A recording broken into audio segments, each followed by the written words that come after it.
Элеонора, помнишь, мы с тобой были пригожие и молодые. Теперь я только пригожий, а ты все равно еще и молодая.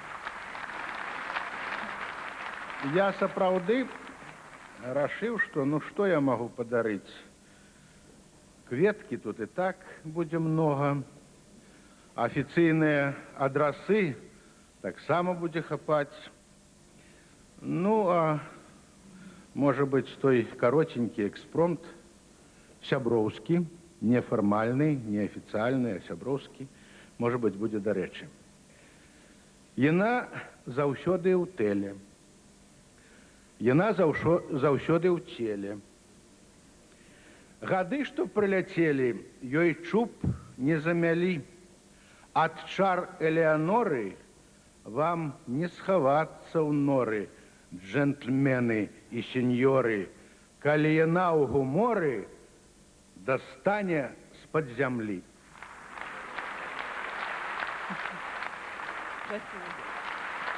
Дякую, Геннадий, дякую. Ну, что может быть после выхода Геннадия Бураўкіна и его слова? Вядома, только музыка, только песня. И белорусская песня. Мне вельмі спадабаецца ансамбль «Бяседа», які працуе у нас на беларускім тэлебачанні і радыё. Мне вельмі спадабаецца, як спяваюць нашы родныя беларускія песні салісты гэтага ансамбля Святлана Суседчык і Якаў Науменка. Я іх запрашаю зараз на сцэну.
Кохання з вечора